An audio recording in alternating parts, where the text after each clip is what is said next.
Hi everyone, so here I am again.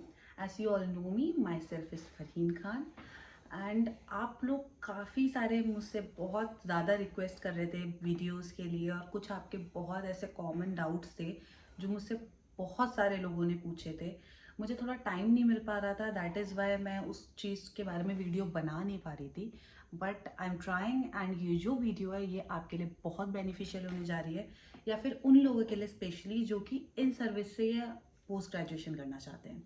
So first of all, what is a in service education? In service education means जब आप लोग service में आ जाते हो, या north set कर लिया है आपने, या फिर आप किसी और एम्स के अदर भी किसी और स्टेट गवर्नमेंट में या सेंट्रल गवर्नमेंट हॉस्पिटल में आप एक गवर्नमेंट एम्प्लॉय हो, एक नर्सिंग ऑफिसर हो और आप जाना चाहते हो, या फिर सीनियर नर्सिंग ऑफिसर हो, या फिर आप जाना चाहते हो पोस्ट ग्रेजुएशन करने के लिए। सो उसके लिए आपका क्या प्रोसेस रहेगा, क्या क्या आपको इम्पॉर्टेंट चीज़ें हैं अगर आप इन सर्विस से एमएससी करना चाहते हो, या आप सोच रहे हो कि आपको आगे का लाइफ पाथ ऐसा होना चाहिए, तो ये कुछ पॉइंट्स को सोच समझ कर आप अपने डिसीजन लीजिएगा, क्योंकि ये कुछ ऐसी बात है that no one is going to tell you, but I am here. जो मैं आपके लिए ऐसा ही कंटेंट लेके आती हूँ जिसको आपको कोई नहीं बताएगा, बट ये सब इम्पॉर्टेंट पॉइंट्स खुद लोगों को देखने पड़ते हैं, but here I am to help you out. So let's begin with the video. कौन कौन से ऐसे पॉइंट्स हैं जो आपको हमेशा ध्यान रखने हैं अगर आप इन सर्विस एजुकेशन के लिए जाना चाहते हो?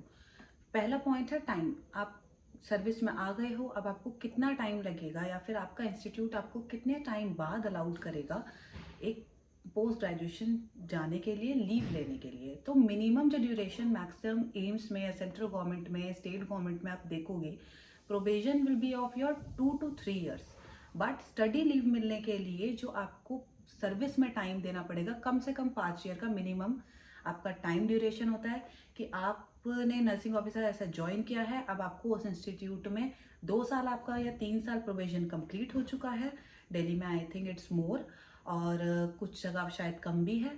बट उसके अलावा आपने total 5 years of service complete करी है, उसके बाद आपको वो अलाउड करेंगे कि now yes you are eligible, ताकि आप अपना जा सकते हो कोई भी स्टडी लीव पर आफ्टर 5 ईयर्स।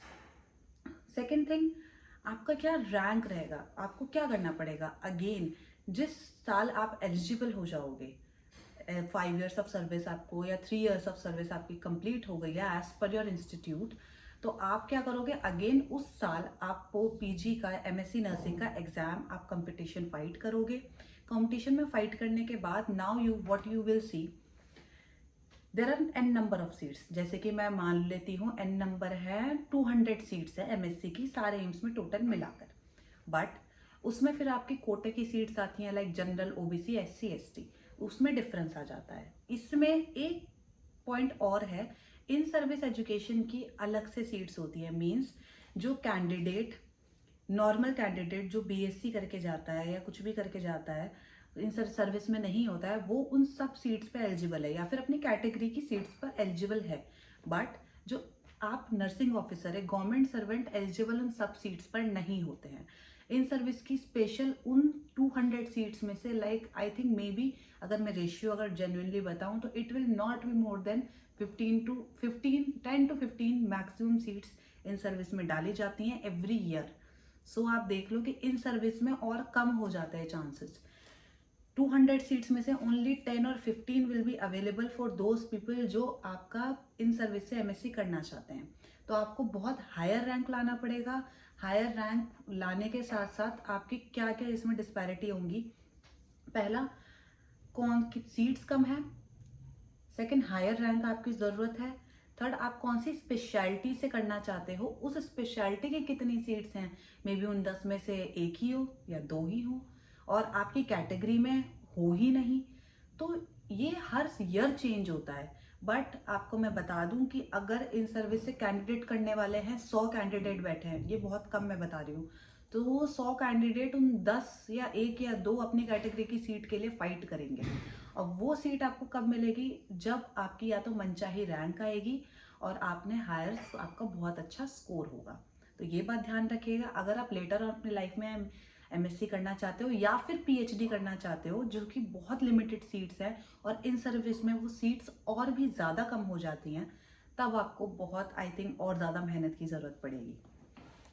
नेक्स्ट, आपके ये पॉइंट आई थिंक बहुत कम लोगों को पता होता है, but what I will tell you कि जैसे आप एक स्टेट गवर्नमेंट के आप नर्सिंग ऑफिसर हो और कहीं आप एक सेंट्रल गवर्नमेंट के ऑफिसर हो।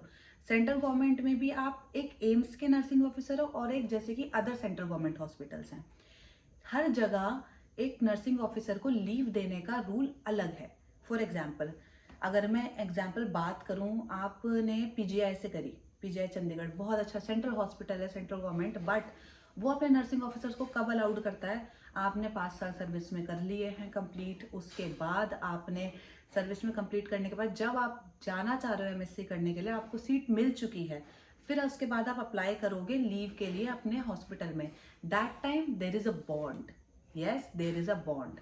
कुछ हॉस्पिटल्स आप ये पता कर लें, अगर आप का स्टार्टिंग से विजन है कि हाँ मैं लेटर ऑन इन सर्विस से एमएससी करना चाहता हूँ या चाहती हूँ, तो आप ये अपने इंस्टीट्यूट में ये देख लें वहाँ ज्वाइन करने से पहले कि वो आपको कितने साल बाद अलाउड कर रहे हैं। फर्स्ट थिंग एजुकेशनल लीव के लिए, सेकंड वो एजुकेशनल लीव लेते टाइम आपसे कितना बॉन्ड भरवाएंगे। I think some people have also paid 20 lakhs to 25 lakhs also to take 2 years of leave. और अगर पीएचडी करनी है आपको कंटिन्यूसली, तो there is 3 to 5 years of leave. तो आपको बहुत बड़ा अमाउंट ऑफ आपको बॉन्ड देना पड़ सकता है। तो आप उसको देखिएगा, ये किसी ना किसी जगह प्रोटोकॉल है। नॉट इन एम्स, एम्स में अभी तक ये नहीं है कि आपको बॉन्ड देना है, but in state government and other central government hospitals there is this rule. So next, there is a leave. आप अगर किसी भी इंस्टीट्यूट में हो, ऐसा कुछ नहीं है कि एम्स का ही आप नर्सिंग ऑफिसर हो तो एम्स में आके आप एमएससी कर सकते हो या पीएचडी कर सकते हो। There is nothing like that. कोई भी आप स्टेट गवर्नमेंट के नर्सिंग ऑफिसर भी हो या फिर आप किसी सेंट्रल गवर्नमेंट के दूसरे हॉस्पिटल में भी नर्सिंग ऑफिसर भी हो, तो भी आप एमएससी करने एम्स में आ सकते हो स्टडी लीव लेकर। एम्स एक्सेप्ट करता है किसी और एम्स से भी, किसी भी स्टेट गवर्नमेंट से भी, किसी भी सेंट्रल गवर्नमेंट के भी एम्प्लॉय को वो एक्सेप्ट करता है। It just based on your institute कि वो आपको भेज रहे हैं लीव के लिए या नहीं। So then what is about salary? Okay, सबसे एक्साइटिंग पार्ट इस वीडियो आई थिंक सबसे ज़्यादा जो है वो है सैलरी का। जब आपने स्टडी लीव ले ली, नाउ अब आप आ गए हो एमएससी करने के लिए या फिर आप पोस्ट ग्रेजुएशन करने के लिए या पीएचडी करने के लिए आप आ चुके हो। नाउ आपका सैलरी का क्या रहेगा? You all will get your basic पे। जो इन सर्विस से एमएससी करने आ रहे हैं उन सबको आपका बेसिक पे मिलेगा। फॉर एग्जाम्पल अगर मैं बताऊं, लेवल 7 की जॉब पे 44,800 44,600 से आपकी बेसिक पे स्टार्ट होती है। अलाउंसेस वगैरह मिलाकर ग्रोस आपकी 90+ पहुंच ही जाती है। तो आपको कोई भी अलाउंस नहीं मिलेंगे, आपके सारे अलाउंस कटेंगे और आपको सिर्फ आपकी बेसिक पे मिलेगी। बेसिक पे में आपके इंक्रीमेंट्स वगैरह भी है, जो 5 से 6 साल के ड्यूरेशन में आपने इंक्रीमेंट्स आपके लगे होंगे, वो सारे इंक्रीमेंट्स आपको मिलेंगे। बस आपको आपके अलाउंस नहीं मिलेंगे, जो कि अलाउंस आपका हाउस अलाउंस, रेंट अलाउंस, ये सब जितने भी टाइप के ट्रैवल अलाउंस होते हैं वो सब आपको नहीं मिलेंगे। एज वेल एज आपको एमएससी में आने के बाद स्टाइपेंड भी नहीं मिलेगा, because you are already employ और आपको बेसिक पे मिल रही है, इसीलिए आपको स्टाइपेंड भी नहीं मिलेगा। देन आपको बाकी सारी जो फैसिलिटी हैं वो एज अ स्टूडेंट जो स्टूडेंट को दी जाती हैं वो सब आपको मिलेंगी। लाइक रहने के लिए घर मिलेगा, रहने के लिए या फिर अकोमोडेशन मिलेगा आपको, फूड एंड ऑल सर्विस जो एक स्टूडेंट के लिए होती हैं वो सब आपको मिलेंगी। बाकी सारे सब कुछ सेम होगा, एक्सेप्ट आपका सैलरी नहीं, सैलरी आएगी नॉट योर स्टाइपेंड। और आपको अपने इंस्टीट्यूट से लीव लेके आनी पड़ेगी। आपके इंस्टीट्यूट आपसे बॉन्ड भी ले सकता है या फिर बॉन्ड पैसे ले सकता है या फिर एनीथिंग, वो डिपेंड करता है institute by institute. But there is a provision of money and I know it because मैंने देखा है। मेरे कुछ सीनियर्स हैं जो एमएससी करने के लिए आए थे, वो काफ़ी बॉन्ड भर भर के आए हैं अपना 2 साल करने के लिए।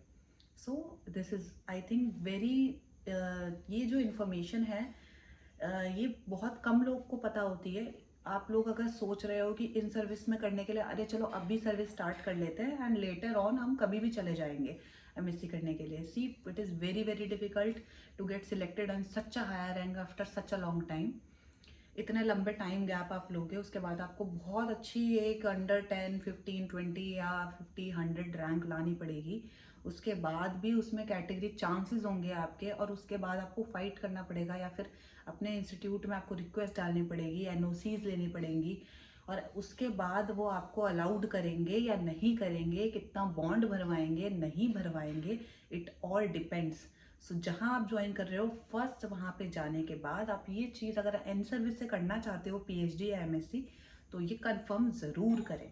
अगली जो वीडियो होगी उसके बारे में मैं थोड़ा सा बता देती हूँ। I will be taking mostly asked questions, उनके बारे में मैं आंसर करूँगी। तो जो भी आपके का डाउट्स हैं इस चीज़ को लेके, इन सर्विस को लेके, या फिर किसी और चीज़ को लेके, तो you can comment down below and I am going to make my next video on that topic.